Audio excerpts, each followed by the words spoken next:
After drowning our consciousness in the beautiful oceans of divine mercy and absolute praise, the Quran abruptly and masterfully shifts our attention toward a reality that shakes the very core of human existence with the words, "Master of the Day of Judgment."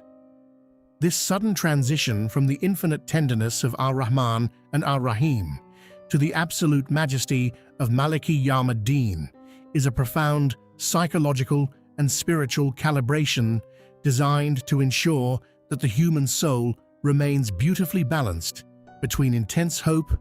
and deep, reverent accountability. To truly embark on a journey of spiritual awakening,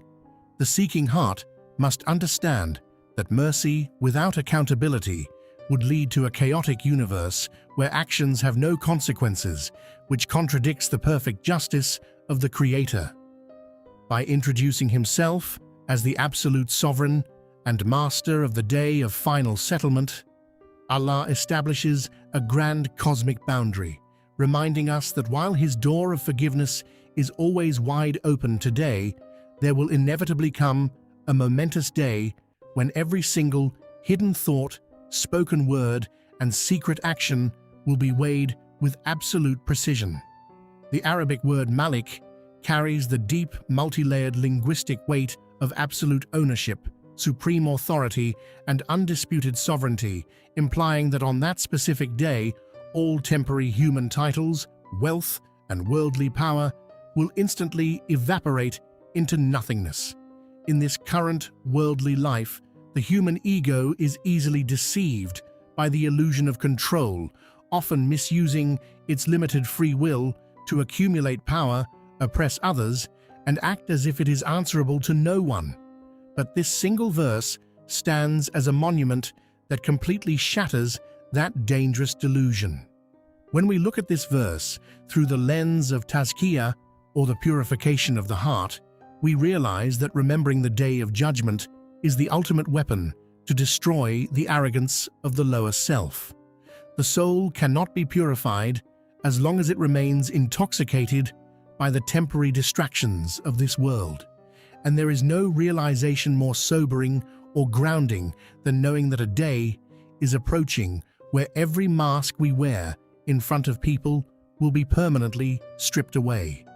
True spiritual growth demands that we actively side with our rooh, our pure inner spirit, by consistently choosing the path of righteousness and deliberately turning our backs on the whispers of evil. Your rooh originates from the divine realm and naturally longs for justice and purity, but it is constantly being weighed down by the heavy, corrupt chains of earthly desires and short-term worldly gains. By fully internalizing the reality of Maliki Yawm ad-Din, we give our soul the spiritual armor it desperately needs to fight against temptation, allowing us to ask ourselves before every single decision whether this action will bring us peace or deep regret on the day when the books of deeds are opened. This high-level awareness transforms our daily life from a series of random, chaotic events into a highly conscious preparation for our final meeting with the Master of the Universe. A heart that has been genuinely awakened by this verse cannot remain indifferent to the moral state of the society it lives in. It feels a deep, burning responsibility to actively join the noble mission of enjoining what is right and forbidding what is wrong. When you understand that every single human soul around you is marching toward an inevitable high-stakes judgment,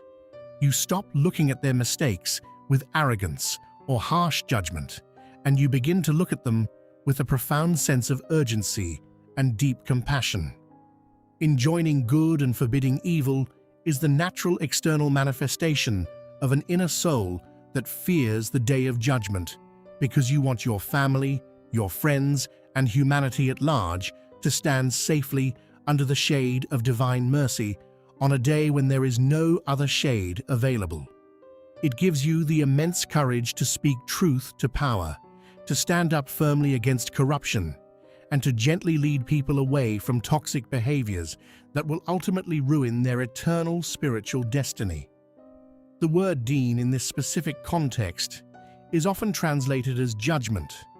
but it profoundly refers to a complete settlement of accounts, a total alignment of compensation where every micro-ounce of goodness is fully rewarded and every single act of hidden injustice is perfectly answered. This brings an overwhelming sense of deep emotional comfort to the oppressed and the broken-hearted, reassuring them that even if the corrupt systems of this world fail to give them justice, the Master of the Day of Judgment will never allow a single tear or injury to go unnoticed. Conversely, this verse serves as a terrifying wake-up call for those who hide behind their wealth, status, or religious outward appearances, while privately committing injustices or harboring malice, pride, and hypocrisy within their breasts. It reminds us that on that day, the tongue will be completely silenced, and our own physical limbs, our hands, our feet, and the very ground we walked upon will speak out to testify about the reality of our earthly lives. To truly live the essence of this verse means to establish a strict courtroom inside your own heart every single night before you go to sleep, holding your own ego accountable before you are held accountable by the ultimate King. This daily process of self-reckoning allows you to identify the weeds of arrogance, envy, and greed growing in your spiritual garden, pulling them out through sincere repentance before they solidify into permanent darkness. As servants of the Omniscient, we must constantly elevate our standard of action, understanding that our ultimate goal is not to merely survive this life or chase temporary approval, but to present a sound, purified heart, qalbun salim, to our Master. Every good deed we perform, no matter how small or insignificant it may seem to the world, is an investment into our eternal home, a light that will illuminate our path across the difficult terrain of the final day. On the other hand, every bad deed we commit without seeking forgiveness is a heavy boulder we are actively adding to our own backs, a dark veil that separates our consciousness from the radiant light of divine proximity. We must choose to feed the soul through constant remembrance, prayer, and acts of hidden charity, while starving the lower self of its toxic cravings for validation, vanity, and material excess. This deep theological understanding changes the way we perceive time itself, making us realize that our lifespan on this earth is nothing more than a brief, passing moment, a critical testing ground where our eternal destiny is being decided with every breath we draw. It stops us from wasting our precious energy on petty arguments, worldly anxieties, and short-lived grievances, allowing us to focus entirely on what will actually matter when we stand entirely alone in front of our Creator. When the soul is firmly anchored in the reality of the Day of Judgment,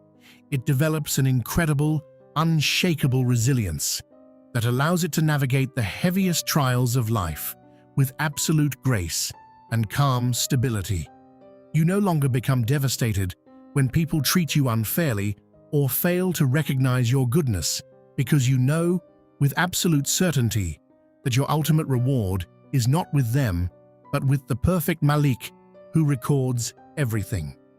This verse frees you from the paralyzing fear of creation, because when your heart is filled with the awe and reverence of the King of Kings, all worldly tyrants, difficult bosses, and societal pressures suddenly look incredibly small and entirely powerless. It empowers you to live your life with unmatched dignity, integrity, and honor, walking upon the earth with humility, but possessing an inner spiritual strength that cannot be bought, sold, or broken by any worldly entity. We must also understand that the mention of judgment immediately after the names of mercy is a reminder that Allah's justice is itself an expression of His supreme mercy, ensuring that goodness is ultimately vindicated and evil is permanently contained. It prevents us from falling into the dangerous spiritual trap of taking divine mercy for granted, reminding us that true safety is only found when our hope in His love is perfectly matched by our active obedience to His commands.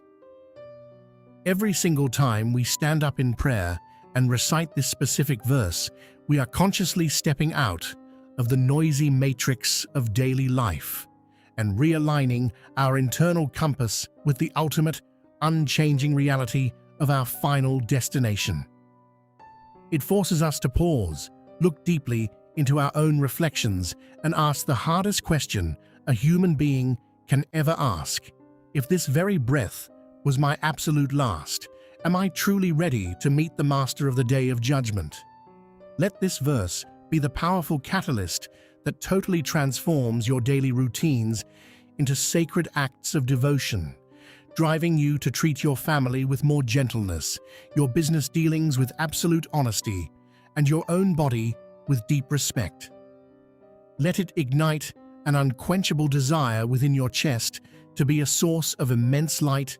guidance, and spiritual healing for a world that is currently drowning in the dark waters of materialism and moral confusion. When the human heart finally surrenders its pride, acknowledges its complete dependence, and aligns itself perfectly with the authority of the sovereign King, the heavy weight of the world instantly lifts off its shoulders. May Allah grant us the spiritual clarity to recognize the true value of our souls. Give us the strength to always champion what is right while standing firmly against what is wrong, and make our final accounting a moment of profound joy, beauty, and eternal peace.